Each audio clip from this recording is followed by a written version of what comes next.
หลังจากเขาเปลี่ยนภาคไฟเรียบร้อยเนาะเป็นชุดเลยเนาะแล้วก็เปลี่ยนตัวนี้น้ำอีกเนาะไฟมันเกินเนาะนี่เขาก็มาเปิดลองให้ลูกค้าเบิ้งเนาะรุ่นนี้เนาะแลบ14,1 2 3เบิ้งน้ำกันไปเนาะ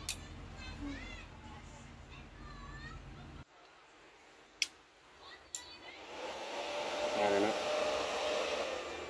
มาเปิดเนี่ย2B กันอีกแล้วงานถูกปาสองเอาเฝ้า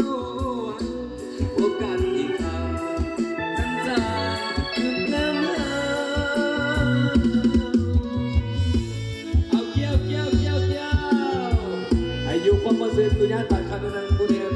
ขนาดเจ้านายทุกท่านกันแล้วกันเราสามวันนี้คอยมีความสุขในการเดินไปใส่กระเบื้องกับงานของทางเจ้าภาพเด้อคอยมีความสุขกันแล้วกัน